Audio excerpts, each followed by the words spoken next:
Madrid, barrio de Salamanca, Mansión Mendoza. Una tarde de mayo que cambiaría dos vidas para siempre. Carlos Mendoza, 42 años y un patrimonio de 200 millones de euros, fingía dormir en el sillón de cuero de su despacho, mientras Carmen, la hija de 8 años del conserje, entraba sigilosamente creyéndolo dormido. La niña se acercó a la caja fuerte abierta, que contenía 3 millones en efectivo, diamantes por 6 millones y documentos que valían un imperio.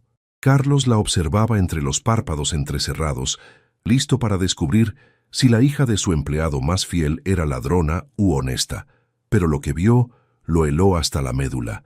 Carmen no tocó ni un billete. En cambio, sacó de su pequeña mochila un sobre y lo metió dentro de la caja fuerte. Contenía 30.000 euros en efectivo manchados de sangre y una carta que comenzaba: «Señor Mendoza, mi papá se está muriendo y no sabe que he descubierto su secreto. Por favor, sálvelo a él y a mí antes de que sea demasiado tarde». Cuando Carlos abrió los ojos y leyó la carta completa, descubrió que el conserje que consideraba como un hermano estaba siendo extorsionado para salvar a Carmen de una verdad terrible. No era su hija, sino la niña secuestrada 8 años antes de una de las familias más poderosas de España. Carlos Mendoza había aprendido temprano que la confianza era un lujo que un millonario no podía permitirse. 42 años, hombre hecho a sí mismo que partió de la nada para construir un imperio inmobiliario, había visto demasiadas traiciones para creer aún en la bondad humana. La mansión del barrio de Salamanca, 4.000 metros cuadrados de lujo discreto, era su fortaleza, donde constantemente probaba la lealtad de quienes lo rodeaban. Manuel García trabajaba como conserje de la mansión desde hacía 15 años. Hombre de 60 años, honesto hasta la médula, o al menos eso había creído siempre Carlos. Viudo desde hacía 10 años, criaba solo a Carmen, una niña de 8 años con ojos demasiado inteligentes para su edad y una tristeza de fondo que ni las sonrisas más radiantes lograban ocultar completamente. La prueba era simple en su crueldad. Carlos había dejado la caja fuerte del despacho aparentemente abierta por error, con 3 millones en efectivo divididos en fajos de 10.000 euros, diamantes certificados por 6 millones y documentos societarios que valían todo el imperio Mendoza. Se había acomodado en el sillón Chesterfield de manera que pareciera profundamente dormido, pero con un ángulo de visión perfecto a través de las pestañas entrecerradas. Ya había probado así a 3 criadas, 2 despedidas por robar, una ascendida por honestidad, 2 chóferes, incluso al jardinero. Era el turno de Carmen, que cada tarde después del colegio pasaba 1 hora en el despacho, mientras su padre terminaba el turno. Carlos siempre se había preguntado si la inocencia de la niña era genuina o una máscara enseñada por el padre. Carmen entró a las 16:32 exactas, como cada día. Llevaba todavía el uniforme del colegio público del barrio de Argüelles, falda azul marino y blusa blanca con algunas manchas de tinta. Se movía con la cautela de quien ha aprendido que hacer ruido en casa de los ricos es pecado capital. Dejó la mochila cerca de la puerta y se acercó al escritorio donde solía hacer los deberes. Fue entonces cuando notó la caja fuerte abierta. Carlos contuvo la respiración, cada músculo tenso en la espera. La niña se acercó lentamente, los ojos abiertos de par en par ante esa riqueza que probablemente nunca había visto concentrada en un solo lugar. Sus pequeñas manos temblaban ligeramente, pero en lugar de alargar la mano hacia el dinero, Carmen miró alrededor con terror. Verificó que Carlos durmiera de verdad. Luego hizo algo completamente inesperado. Abrió su mochila rosa desteñida y extrajo un sobre amarillo abultado. Con movimientos frenéticos, lo metió entre los fajos de billetes, tratando de ocultarlo lo más posible en el fondo de la caja fuerte. Carlos sintió el corazón acelerarse. Esto no se lo esperaba. La niña se alejó de la caja fuerte como si quemara. Volvió al escritorio y comenzó a hacer los deberes con una concentración forzada que delataba su nerviosismo. Las manos le temblaban mientras escribía. Después de 20 minutos de tortura, Carlos fingió despertarse con un bostezo teatral. Carmen dio un respingo en la silla, el rostro pasando del blanco al rojo en un segundo. Él se levantó estirándose, notando con el rabillo del ojo cómo la niña lanzaba miradas aterrorizadas hacia la caja fuerte todavía abierta. La dejó irse con su padre a las 17:30, como siempre. Luego se precipitó a la caja fuerte. El sobre amarillo estaba escondido bajo 3 fajos de billetes. Lo abrió con manos que ahora temblaban de verdad. Dentro había 30.000 euros en billetes de pequeña denominación, algunos manchados de lo que parecía sangre seca, y una carta escrita con la caligrafía insegura de una niña de 8 años. Las manos de Carlos temblaban mientras leía la carta de Carmen. La caligrafía infantil hacía aún más desgarrador el contenido. Querido señor Mendoza, me llamo Carmen, pero mi nombre verdadero no lo sé. Papá Manuel se está muriendo. Tiene un cáncer que no me ha dicho, pero yo escuché al doctor. No tiene dinero para el tratamiento, porque todos sus ahorros los usa para pagar al hombre malo que viene cada mes. El hombre malo sabe que yo no soy la verdadera hija de papá Manuel. Dice que si papá no paga, le dirá a la policía que papá me secuestró. Pero papá no me secuestró, me salvó. Hace 8 años me encontró en un contenedor cerca del Hospital La Paz, envuelta en una manta de cachemira con un broche de oro con forma de mariposa. Estaba a punto de morir de frío. Papá me cogió y me crió como su hija porque su mujer acababa de morir, y él dice que yo era un regalo del cielo. Pero el hombre malo descubrió todo, y ahora papá le da todo el dinero que gana y más.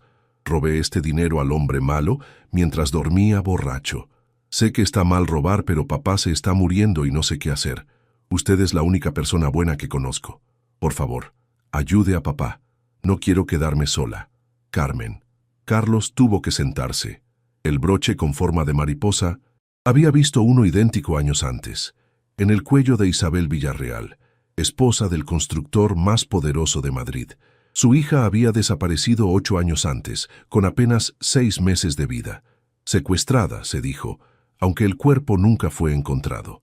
Los Villarreal habían ofrecido 15 millones de recompensa, pero nada. Corrió al ordenador y buscó en los archivos online. Ahí estaba.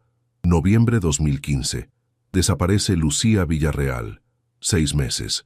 Secuestrada de la cuna mientras la niñera dormía. Señas particulares. Un lunar en forma de media luna en la muñeca derecha. Miró las fotos de la bebé desaparecida y el corazón se le paró.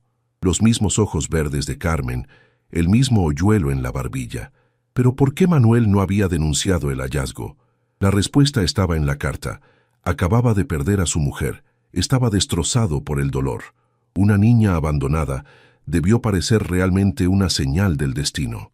Y luego, con el paso del tiempo, ¿cómo habría podido explicar 8 años de silencio? El extorsionador debía haber descubierto la verdad de alguna manera. Carlos conocía a ese tipo de alimañas. Chupaban sangre hasta la última gota, luego destruían igualmente a sus víctimas. Manuel se estaba muriendo de cáncer agravado por el estrés y la desnutrición por pagar la extorsión. Carmen terminaría quién sabe dónde. Carlos tomó una decisión. Llamó a su investigador privado más confiable, Diego Herrera, excomisario con contactos en todas partes. Le dio cita inmediata. Mientras tanto, puso bajo vigilancia discreta a Manuel y Carmen. Debía moverse con cautela. Un paso en falso y tanto Manuel como Carmen serían destruidos. El conserje terminaría en la cárcel por secuestro, Carmen en un trauma del que nunca se recuperaría. Esa noche, Carlos no durmió. Seguía viendo el rostro de Carmen mientras escondía esos billetes manchados de sangre en su caja fuerte, el gesto desesperado de una niña que trataba de salvar al único padre que había conocido. Y Manuel, el hombre que siempre había considerado el más honesto del mundo, que se estaba dejando morir para proteger a una niña que ni siquiera era suya. Diego Herrera tardó solo 3 días en identificar al extorsionador. Se llamaba Sergio Ramos, con antecedentes por extorsión, robo, tráfico de drogas. Pero el descubrimiento más impactante era otro. Ramos había sido el chofer de los Villarreal 8 años antes. Despedido pocos meses antes del secuestro por robo, probablemente había orquestado todo por venganza y dinero. Pero algo había salido mal. En lugar de pedir rescate, había abandonado a la niña, quizás asustado por la enorme presión mediática. Ahora, por pura casualidad, había reconocido en Carmen a la niña secuestrada. y había encontrado en Manuel la gallina de los huevos de oro, un hombre aterrorizado que pagaba sin hacer preguntas. Carlos estudió el dossier que Diego le había traído. Ramos vivía en un piso ruinoso en Vallecas, gastaba todo en alcohol y apuestas.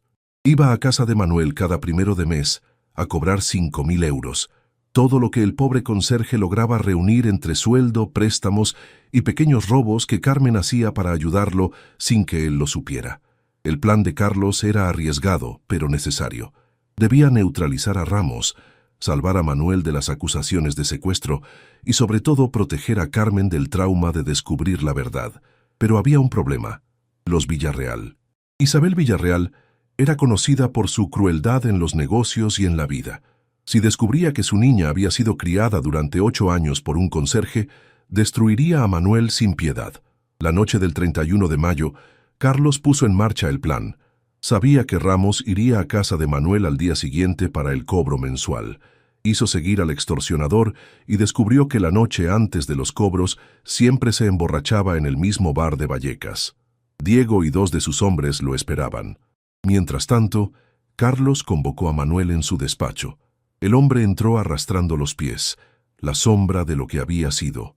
El cáncer y el estrés lo habían reducido a un esqueleto ambulante.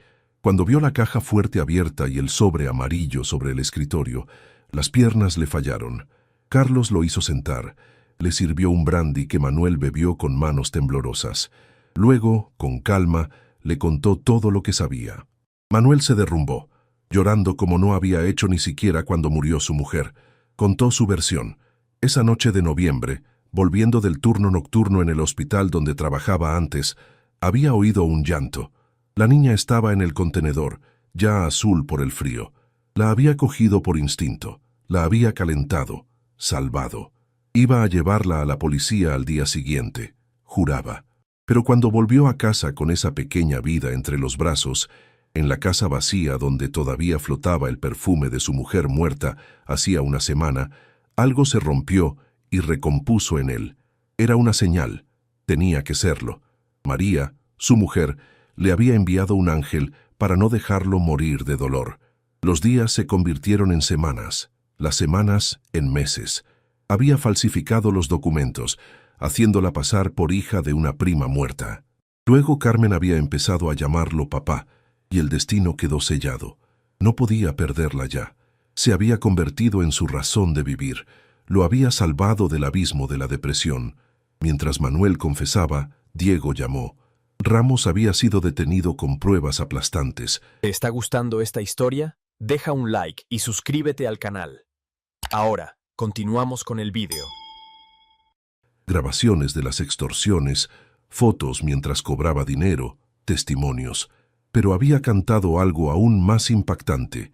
Él no había secuestrado a Lucía Villarreal. La había encontrado ya en el contenedor esa noche, puesta allí por alguien más. Había visto a Manuel cogerla y había esperado 8 años para explotar la información. Pero ¿quién había abandonado a la niña? Carlos empezó a investigar la vida de los Villarreal. Lo que descubrió lo dejó sin aliento. Isabel Villarreal tenía una aventura extramatrimonial desde hacía años. El verdadero padre de Lucía no era su marido, sino su amante. Cuando el marido empezó a sospechar y exigió una prueba de paternidad, Isabel había montado el secuestro. Las pruebas estaban en los extractos bancarios, un pago de 100.000 euros a un criminal rumano el día antes del secuestro. El hombre fue encontrado muerto una semana después en un ajuste de cuentas, llevándose el secreto a la tumba. Isabel había hecho abandonar a la niña, pensando en recuperarla después de unos días, cuando el marido se hubiera convencido del secuestro. Pero Manuel la había encontrado antes. Carlos ahora tenía un arma nuclear. Convocó a los Villarreal con una excusa comercial. Cuando llegaron a la mansión, los hizo pasar al despacho. Luego, sin preámbulos, puso sobre la mesa las pruebas. El rostro de Isabel pasó del altivo al aterrorizado en un segundo. El marido, Alberto Villarreal, parecía envejecer 10 años mientras comprendía la verdad. Carlos propuso un acuerdo. Los Villarreal reconocerían haber encontrado a su hija criada amorosamente por una familia adoptiva que la había salvado. Ninguna acusación contra Manuel, que sería presentado como un héroe. A cambio, silencio total sobre las verdaderas responsabilidades. Carmen podría elegir si y cuándo conocer a los padres biológicos, pero Manuel seguiría siendo su padre legal. Isabel quería rechazar, pero Alberto, destrozado por el descubrimiento de la traición y el engaño, aceptó. Es más, fue más allá. Destinó 8 millones para el tratamiento de Manuel y un fondo fiduciario para Carmen. Quería que la niña inocente tuviera todo, excepto una madre que la había tirado como basura. El tratamiento para Manuel empezó inmediatamente en la mejor clínica oncológica de Madrid. El cáncer estaba avanzado, pero no era terminal todavía. Con las terapias adecuadas y sin el estrés de la extorsión, los médicos daban buenas esperanzas. Carlos pagó todo de su bolsillo, rechazando el dinero de los Villarreal que consideraba sucio. El problema ahora era Carmen. La niña debía saber algo, pero ¿cuánto? Carlos, Manuel y un psicólogo infantil decidieron por una verdad parcial. Carmen sabría que había sido adoptada, salvada por Manuel que la había encontrado abandonada, pero nada sobre los Villarreal hasta que fuera mayor. La conversación tuvo lugar un domingo de junio, en el jardín de la mansión. Manuel, ya mejorado después de los primeros tratamientos, sostenía la mano de Carmen mientras le contaba la verdad edulcorada. La niña escuchó en silencio, sus ojos verdes haciéndose cada vez más grandes. Cuando Manuel terminó, aterrorizado de que ella lo rechazara, Carmen hizo algo inesperado.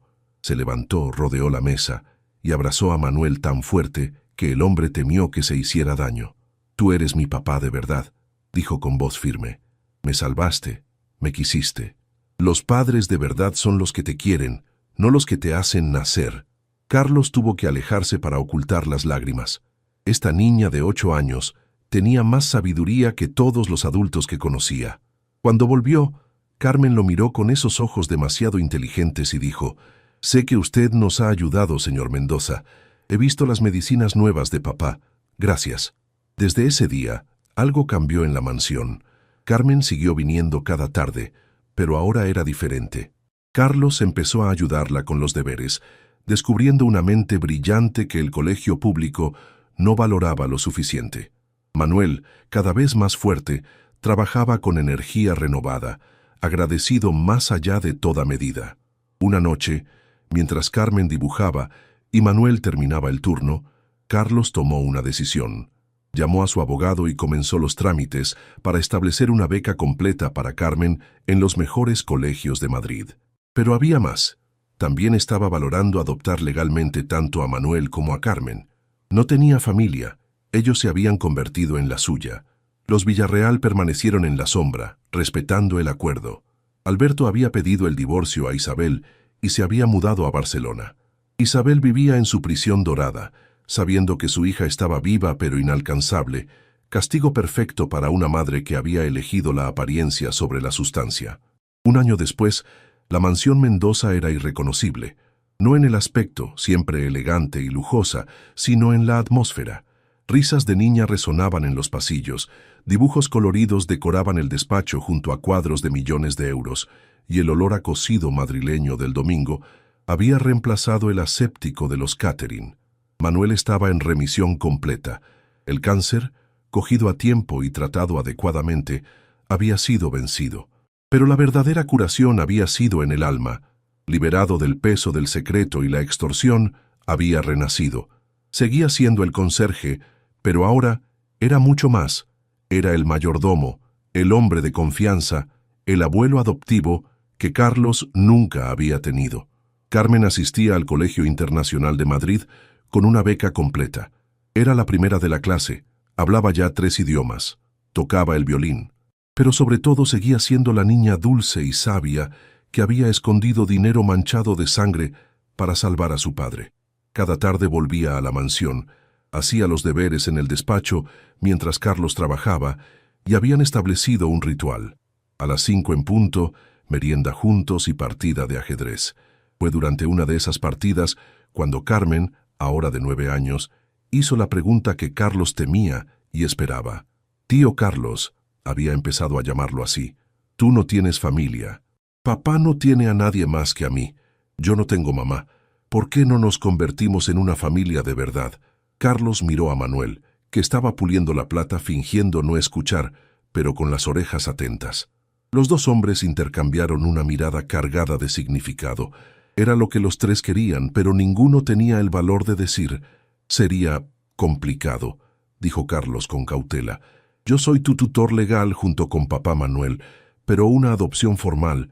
«Los Villarreal», dijo Carmen de repente, helando la sangre a ambos hombres. «Sé quiénes son. Siempre lo he sabido. No soy tonta. He visto cómo me miraba esa señora rubia en el supermercado, siempre de lejos, siempre con ojos tristes. He investigado en Internet. Sé que es mi madre biológica. Sé también que me abandonó». El silencio en la habitación era ensordecedor. Carmen continuó, con una madurez imposible para su edad. «Pero no me importa. Ella me tiró. Papá Manuel me salvó. Tú, tío Carlos, me has dado un futuro. Vosotros sois mi familia. Si hace falta el permiso de los Villarreal para la adopción, vamos a pedírselo. Pero yo quiero ser Carmen García Mendoza». 2 semanas después, en el despacho de un notario en el centro de Madrid, tuvo lugar el encuentro. Isabel Villarreal, envejecida 10 años en uno, firmó los documentos de renuncia a la potestad parental con mano temblorosa. Antes de irse, pidió poder decir algo a Carmen. La niña asintió.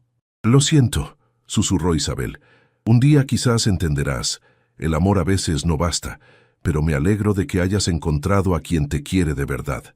Carmen la miró con esos ojos verdes, que era lo único que tenían en común, y respondió: «Yo también me alegro, y un día quizás te perdone, pero ese día no es hoy». El 15 de septiembre, ante un juez del Tribunal de Madrid, Carlos Mendoza adoptó oficialmente a Carmen García, con el consentimiento y la cotutela de Manuel García. Por primera vez en su vida, Carlos tenía una familia, no una familia de sangre, sino una familia elegida, forjada en el dolor y cimentada en el amor. La noche de la sentencia, en la mansión que ahora era hogar, los tres cenaron juntos como hacían desde hacía meses. Manuel había cocinado su famoso cocido madrileño, Carmen había puesto la mesa con el mantel bueno, Carlos había abierto una botella de Rioja del 2010, el año en que Carmen fue encontrada. Durante el brindis, Carmen con zumo de uva, Carlos recordó aquella tarde de un año antes, cuando había fingido dormir para probar la honestidad de una niña. Había buscado una ladrona y había encontrado un ángel. Había querido desenmascarar a un deshonesto y había descubierto a un héroe. Había vivido 42 años construyendo muros de desconfianza y una niña de 8 años los había derribado con un sobre lleno de billetes manchados de sangre y una petición de ayuda. «Por la familia», dijo alzando la copa. «Por la familia que elegimos», corrigió Carmen. «Por la familia que nos elige», concluyó Manuel. Fuera de la ventana, Madrid brillaba en la noche. En algún lugar de esa ciudad, Isabel Villarreal lloraba por la hija que había perdido por elección propia. Sergio Ramos se pudría en la cárcel. Pero en la mansión del barrio de Salamanca, 3 almas que el destino había unido de manera imposible, cenaban juntas, reían juntas, eran familia.